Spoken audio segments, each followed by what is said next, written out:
Donc pour l'évaluation des élèves, en fait, moi j'ai choisi d'évaluer pour observer les élèves, de ne pas être uniquement dans une évaluation sanction, dans une évaluation qui mesure. Pourquoi? Pour ensuite, finalement, me permettre de réguler mon activité d'enseignement en classe et permettre aussi à l'élève de mieux cibler ce qu'il ne maîtrise pas et où il va pouvoir porter ses efforts. Donc en ce sens, on est vraiment dans une philosophie de l'évaluation formative le plus souvent possible. Donc pour cela, j'ai mis en place différents moyens. Le premier, c'est un référentiel de compétences, c'est un travail par compétences tout au long de l'année. Ensuite, c'est ce qu'on appelle la clarté cognitive, c'est-à-dire que chaque séance et chaque séquence commence par la définition d'objectifs. Donc les élèves vont être au courant de ce sur quoi ils vont être évalués et je laisse aussi à disposition des élèves les évaluations dès le début de la leçon pour qu'ils puissent connaître clairement les capacités qu'ils vont travailler et aussi les critères de réussite. Donc c'est pour qu'ils puissent s'en saisir. Donc on est vraiment dans une évaluation explicite. Et tout ça pour aboutir finalement le plus régulièrement possible à une évaluation en classe dans le cadre du travail, des activités et aussi à une évaluation par les élèves, l'auto-évaluation que j'essaie de pratiquer de plus en plus. En cours. En cours. Et sûr. Ouais. Moi j'aurais dit que après niveau 3. On n'a pas trop expliqué les vocabulaires. Et de la consigne, je sais poser des questions pour tenter d'interpréter et orienter mes recherches. À partir des éléments décrits et de la consigne, je sais poser des questions pour tenter. L'évaluation, moi je suis partie comme quelques-uns de mes collègues ici, on est parti sur l'évaluation par compétences depuis 3-4 ans. Comme tout le monde, j'ai commencé par évaluer des compétences avec des grilles extrêmement précises et des items extrêmement nombreux et que c'était une vraie usine à gaz et qui était pas gérable. Mais comme beaucoup, je pense que cette étape était nécessaire pour la suite. Maintenant, j'en suis arrivée à seulement 6 items. Il s'est avéré, une fois que mes items ont été fixés, j'étais satisfaite de mon travail. Pour moi, ça avait beaucoup de sens. Par contre, je me suis aperçue que pour les élèves, ça n'avait pas énormément de sens parce que tout ça s'était regroupé sur un logiciel qui s'appelle Sacoche. Et moi, mon expérience avec ça, c'est que très peu d'élèves vont, même s'ils en ont les codes, vont sur le site. Très peu d'élèves suivent réellement leurs items au fur et à mesure pour voir, et encore moins de parents. Donc, je trouvais que le suivi par l'élève et par la famille était pas bon du tout. Donc, j'ai souhaité absolument créer une grille que j'ai appelée une grille d'évaluation des suivis en SVT. Donc là, il y a les 6 items évalués et puis activité par activité, donc ils doivent remplir la grille pour savoir s'ils ont eu un travail donc de qualité très satisfaisante, insuffisante ou très insuffisante. Et l'idée, c'est qu'en ayant comme ça une succession d'évaluations, ils peuvent se rendre compte s'il y a des items sur lesquels ils ont des difficultés, d'autres sur lesquels tout se passe bien. Tous les travaux vont être évalués. Soit une évaluation courte de formation, je vais circuler entre les îlots et puis apporter des précisions. Ils vont devoir, donc je donne mon avis en quelque sorte, j'évalue et ils vont apporter des précisions. L'évaluation se fait aussi avec les questionnaires en ligne qu'ils ont fait, même si c'est totalement informel, ça va me permettre d'avoir un regard sur leur travail en amont de la classe pour ensuite pouvoir agir de manière plus efficace. Les activités, une fois achevées, sont déposées et je vais les évaluer. Parfois, nous allons les co-évaluer ensemble. On va pouvoir montrer les travaux, on va pouvoir même définir les critères d'évaluation ensemble et s'évaluer mutuellement. L'évaluation se fait aussi après la classe. Ils ont des petits quiz en ligne totalement anonymes qu'ils peuvent réaliser pour se positionner. Donc on est vraiment dans l'auto-évaluation. Et puis de manière plus classique, on a une évaluation de fin de chapitre, de fin de séquence, voire de fin de partie qui va regrouper plusieurs chapitres. Où là, ils vont être évalués ensemble sur un même temps, sur une même évaluation. Mais dans le cadre d'un contrat de confiance, elle a été déposée en ligne quelques semaines avant sur le blog. Et donc, ils peuvent déjà consulter, s'entraîner, venir la faire en accompagnement éducatif. On va déjà échanger avant, de telle manière que durant ce temps commun d'évaluation, il puisse être le plus efficace possible. Alors cette année, c'est la première année que je le fais, je n'évalue que par compétence, c'est-à-dire sans mettre de notes. J'utilise les compétences du livret personnel de compétences. Pour chaque évaluation, je fais un lien avec 3-4 compétences du livret. Et puis, chaque compétence est évaluée en étant acquise, en voie d'acquisition, à renforcer ou non acquise. Comme ça, les élèves voient bien sur quoi travailler. Seulement, c'est vrai que du coup, les compétences du livret ne sont pas toujours très claires, ni pour les élèves, ni pour les parents, ni pour moi. Donc, je pense que l'année prochaine, je les reformulerai. D'autant qu'en plus, le LPC en tant que tel est voué à disparaître. C'est un peu difficile d'évaluer par compétence quand on est tout seul, parce que cette année, je suis vraiment la seule de chaque équipe à le faire. Et je vois bien qu'il y a des élèves où du coup, je pense que ça a moins de portée que si toute l'équipe le faisait en entier. Et puis, il y a des élèves à qui ça ne plaît pas, quoi. Alors, au moment de la remise des bulletins, je donne un papier qui fait la synthèse des évaluations par compétences du trimestre. Et donc, les parents que j'ai vus en réunion parents-professeurs, j'ai pu leur expliquer. Et ceux que j'ai vus n'ont pas, pour la plupart, émis de... Comment dire, je ne trouve pas le mot. N'étaient pas contre en soi.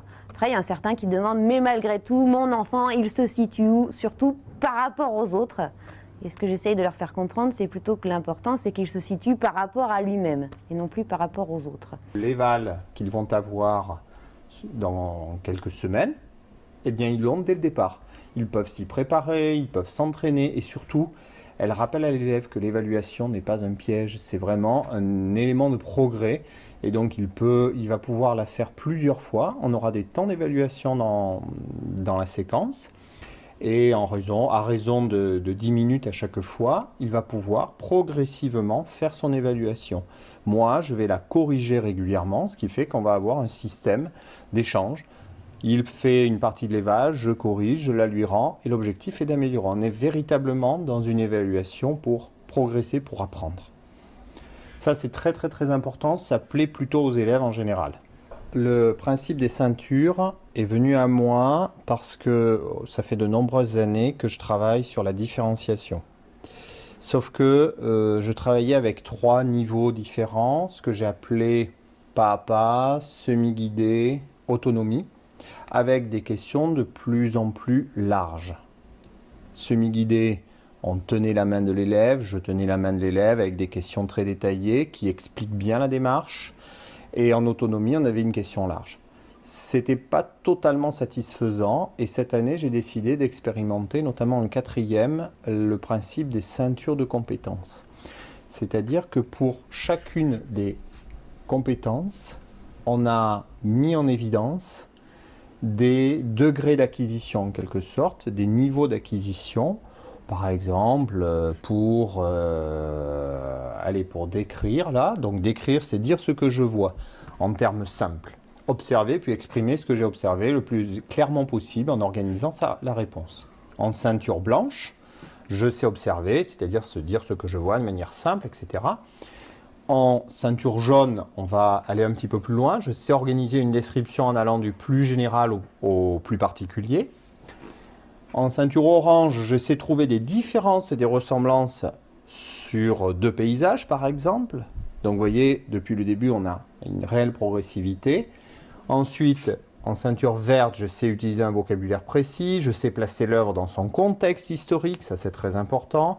Puis, on va essayer ensuite, en ceinture marron, d'expliquer, de proposer des hypothèses d'explication.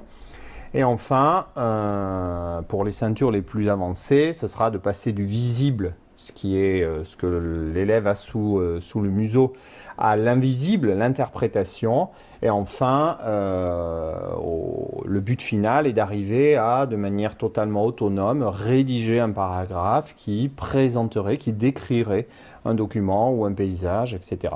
En apportant des hypothèses, des explications sur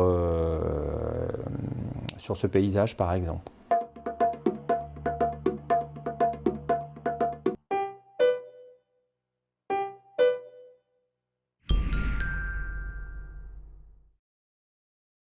C'est surtout l'explicitation de l'évaluation qui me semble être importante. C'est-à-dire, une fois qu'on a distingué ce qu'est l'évaluation de la notation, c'est de se centrer sur l'évaluation comme une appréciation et donc une approche qualitative du travail que fait l'élève. Donc ça suppose plusieurs choses. La première, c'est que l'enseignant, vis-à-vis de l'élève, il doit être clair sur ce qu'il attend de l'élève. Donc il faut qu'effectivement on puisse préciser à l'élève que finalement à l'issue de cette classe de seconde, première ou terminale, il doit être capable de faire un certain nombre de choses. Alors en termes de connaissances, ce sont les programmes, ça c'est pas difficile, il suffit de les suivre si on peut. Évidemment, c'est un travail de tous les instants, mais c'est aussi des capacités et des savoir-faire. La capacité par exemple à argumenter, à problématiser si on fait une dissertation, évidemment à faire un commentaire de tableau statistique. Bon, c'est des choses, c'est des éléments évidemment qui sont très très importants.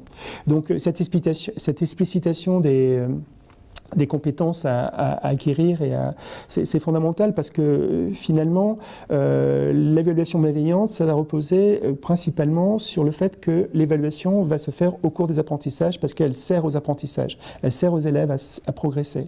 Donc par exemple ça peut être une évaluation formative, les enseignants de SES l'utilisent de manière régulière parce que justement ils ont à faire que les élèves sur le cycle terminal maîtrisent les compétences qui seront évaluées au bac. Donc effectivement ils ont mis en place, bien souvent les enseignants mettent en place des grilles d'évaluation, donc avec un certain nombre de compétences qui sont listées, avec des degrés d'attente, de réussite qui sont explicités. Et finalement, les élèves savent que si par exemple il y a une note, cette note va être justifiée par un certain nombre par un positionnement sur la grille. Et ainsi, les élèves peuvent, au fur et à mesure des devoirs qui leur sont proposés, savoir si finalement, sur les différentes compétences qui seront évaluées, ils ont été capables de progresser ou s'il y a encore des difficultés.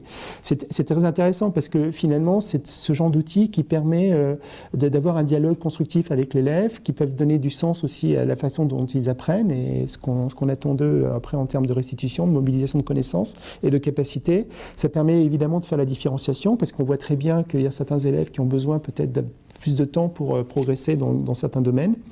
Et je crois que cette évaluation bienveillante dont je parlais tout à l'heure, elle va être surtout aussi va porter sens pour l'élève si effectivement elle se concrétise par une évaluation qui peut être formatrice.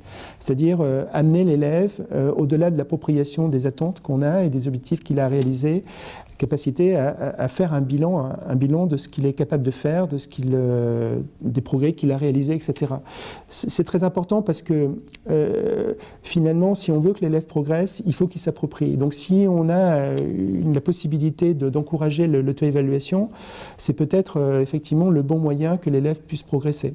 Cette démarche, elle suppose évidemment que l'élève ait bien compris ce qu'on attend de lui, et donc il y a un dialogue à établir avec l'élève qui est de ce point de vue-là très très important.